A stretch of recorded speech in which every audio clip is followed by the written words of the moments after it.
ஹரே கிருஷ்ணா. மறுபிறவி பாகம் 6, அத்தியாயம் 1, கிரேக்கர்கள் முதல் காந்தி வரை. அதன் தொடர்ச்சி. தலைப்பு 19ஆம் நூற்றாண்டின் மத்தியில். மறுபிறவி மற்றும் இந்திய தத்துவத்தின் மீதான ஆர்வம் எமர்சன், விட்மன், டுரோ உட்பட அமெரிக்காவின் புகழ்பெற்ற மனிதர்களையும் தொற்றிக் கொண்டது. இவ்வுலகில் உள்ள அனைத்து உயிர்களும் தொடர்ந்து வாழ்கின்றன, யாரும் மடிவதில்லை.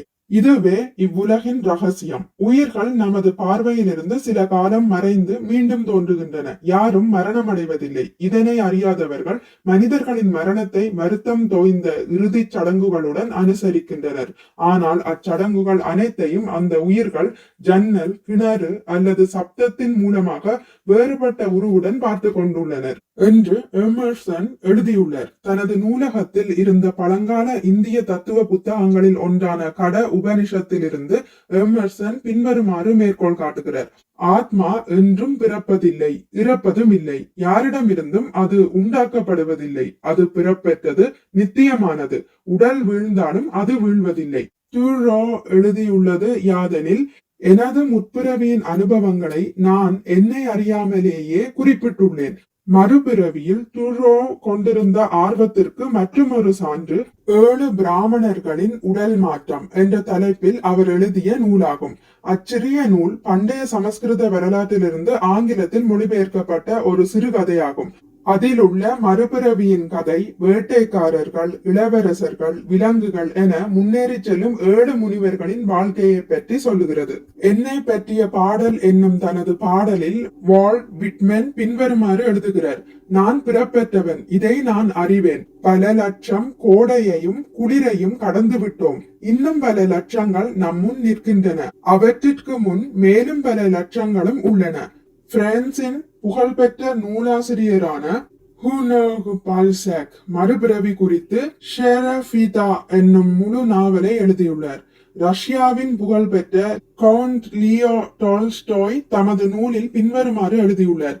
தற்போதைய பிறவியில் நாம் ஆயிரக்கணக்கான கனவுகளுடன் வாழ்வதை போன்று நம்முடைய தற்போதைய வாழ்க்கையும் கனவுகளை போன்ற ஆயிரக்கணக்கான பிறவிகளில் ஒன்றே. நம்முடைய உண்மையான வாழ்விலிருந்து விலகி பிறப்பு, இறப்பு என்னும் கனவுகளில் சிக்கிக் கொண்டுள்ளோம். கடவுளுடன் வாழும் அந்த உண்மையான வாழ்வு கிட்டும் வரை இக்கனவுகள் தொடர்ந்து கொண்டே இருக்கும். அடுத்த தலைப்பு நவீன காலம். 20ஆம் நூற்றாண்டில் காலடி எடுத்து வைக்கும் போது மேலை நாட்டின் செல்வாக்கு வாய்ந்த கலைஞர்களுள் ஒருவரான பவுல் கோகேன் என்பவரது மனதை மறுபிறவியின் கருத்துக்கள் கவர்ந்துள்ளதை காணலாம். தனது வாழ்வின் இறுதி கட்டத்தில் அவர் எழுதிய டஹீரி, ஜடவுடல் அணிந்த பின்பும் ஆத்மா அணிவதில்லை. அதன் தகுதியையும் குறைகளையும் பொறுத்து உயர்வான அல்லது தாழ்வான மற்றொரு உடலை அது பெறுகிறது என்று குறிப்பிட்டுள்ளார். மறுபிறவியின் கருத்துக்கள் மேற்கத்திய நாடுகளில் முதலில் பிதகோரஸினால் கற்பிக்கப்பட்டதாகவும் அவர் அதனை இந்திய சாதுக்களிடமிருந்து கற்றதாகவும் கலைஞர் காகுயின் நம்பினர். தானியங்கிகளின் தந்தை என்று அறியப்படும் அமெரிக்காவின் ஹென்றி ஃபோர்ட் மறுபிறவியின் கருத்துக்களை தனது 26ஆம் வயதில் ஏற்றுக்கொண்டதாக ஒரு பேட்டியில் கூறியுள்ளார். மேலும் தன்னுடைய அறிவாற்றல் பற்பல பிறவிகளில் தான் பெற்ற நீண்ட அனுபவத்தின் பயனே என்றும் அவர் கூறினார். இதை போன்று முன்னாள் அமெரிக்க படை தளபதிகளில் ஒருவரான ஜார்ஜ் எஸ். பேட்டன் என்பவர் தனது முற்பிறவியில் போர்க்களத்தில் தான் பெற்ற அனுபவங்களே தனது திறமைக்கு காரணம் என்று நம்பினார். ஐரிஷ் நாட்டு நாவலரசியரும் கவிஞருமான ஜேம்ஸ் ஜார்ஜ் என்பவரின் யுலிஷஸ் என்னும் நாவலில் மறுபிறவியே முக்கிய கருப்பொருளாக அமைந்துள்ளது. நோபல் பரிசு பெற்ற எழுத்தாளரான ஹெர்மன் ஹேஸ் சித்தார்த்த என்னும் தனது புகழ்பெற்ற நாவலில் உயிர்கள் யாரும் மடிவதில்லை என்றும் புது புது முகங்களை மட்டுமே பெறுகின்றனர் என்றும் கூறியுள்ளார். எண்ணற்ற விஞ்ஞானிகளும் மனோவியல் வல்லுநர்களும் இதர பிரபல நபர்களும் மறுபிறவியில் நம்பிக்கை கொண்டுள்ளனர். புகழ்பெற்ற மனோவியல் வல்லுநர்களில் ஒருவரான கார்ல் யங், பிரிட்டிஷ் நாட்டின் உயிரியல் வல்லுநரான தாமஸ் ஹஸ்லே, அமெரிக்காவின் மனோதத்துவ வல்லுநரான எரிக் எரிக்சன், பிரபல தத்துவ ஞானியான ஜே. டி.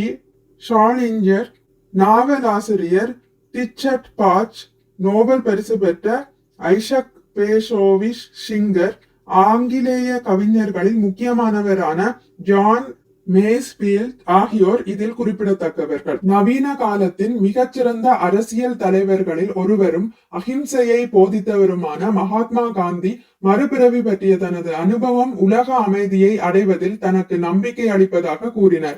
மனிதர்களுக்கு இடையிலான பகை நிரந்தரமாக இருக்கும் என்று எனக்கு தோன்றவில்லை. மறுபிறவியில் எனக்கு நம்பிக்கை இருப்பதால் என்றாவது ஒரு நாள் உலகில் உள்ள அனைவரையும் நட்புறவுடன் அரவணைப்பேன் என்று நம்புகிறேன் என அவர் கூறியுள்ளார்.